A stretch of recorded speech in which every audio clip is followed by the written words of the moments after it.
Polres Metro mengungkap 14 kasus selama 2 pekan Operasi Sikat Krakatau 2024.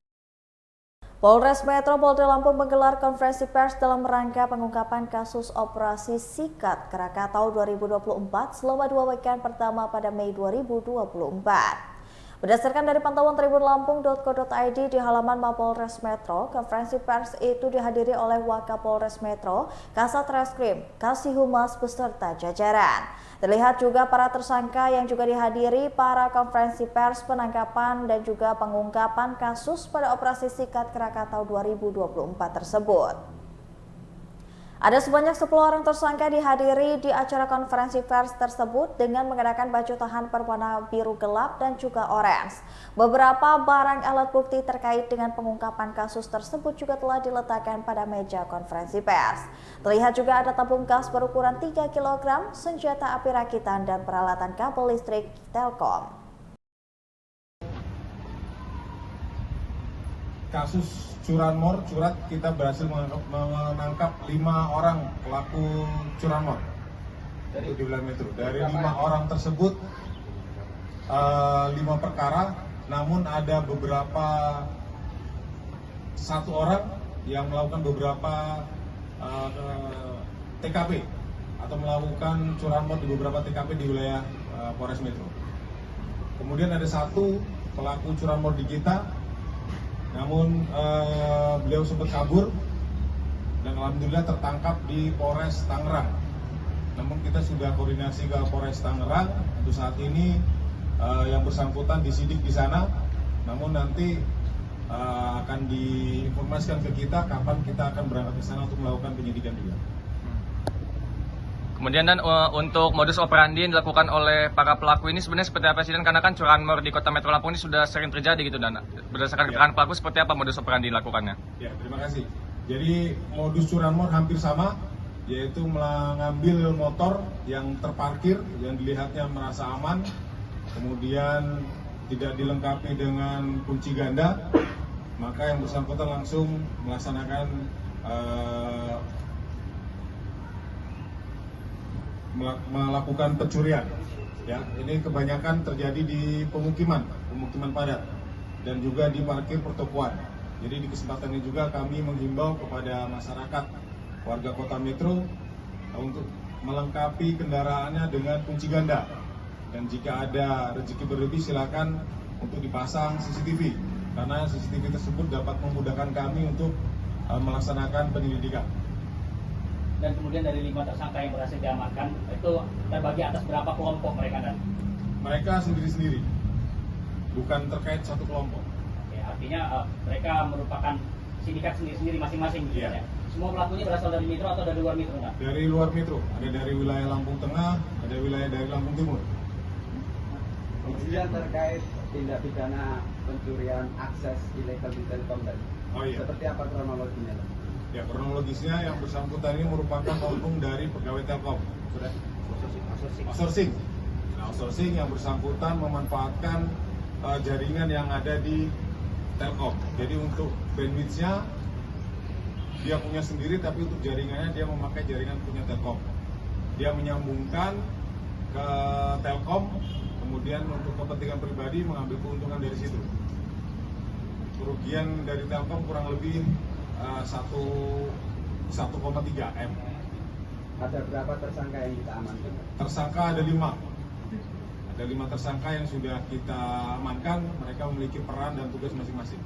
Dan kemudian setelah hasil pemeriksaan ada berapa banyak pelanggan yang Kota Metro dan? Ada kurang lebih 118 pelanggan.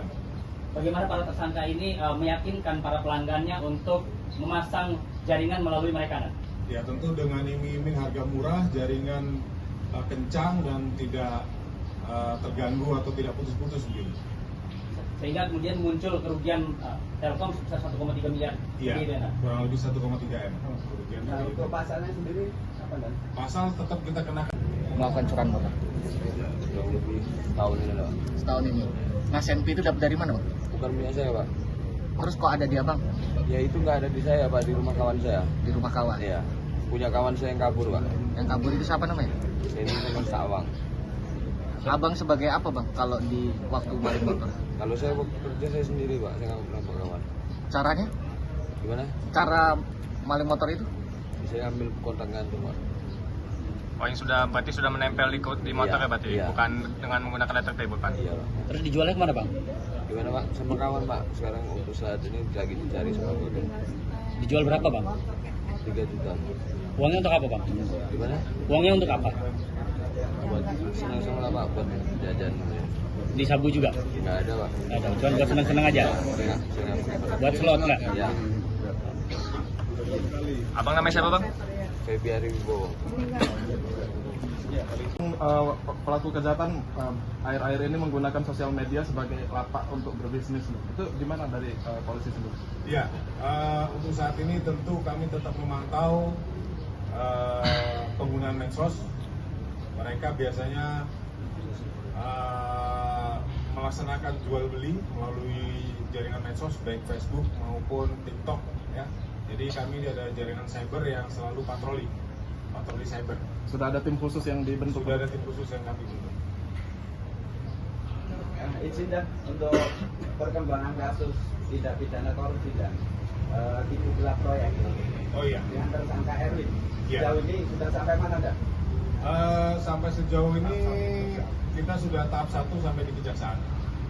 Untuk perkembangan kasusnya sementara masih si Erwin ini yang kita tetapkan dan pelaku lain tidak menutup kemungkinan nanti ada perkembangannya. Dan kalau boleh tahu dan kemarin kita sudah merilis DPO-nya dan itu ciri-cirinya seperti apa dan spesifiknya dan? Untuk DPO-nya ciri-ciri fisik ya agak gemuk, kemudian mata sipit, kulitnya rambut pendek, kulitnya saung. Pelaku kejahatan akhir-akhir ini menggunakan sosial media sebagai lapak untuk berbisnis. Itu gimana dari polisi sendiri? Ya, untuk saat ini tentu kami tetap memantau penggunaan medsos. Mereka biasanya melaksanakan jual beli melalui jaringan medsos baik Facebook maupun TikTok ya. Jadi kami ada jaringan cyber yang selalu patroli cyber.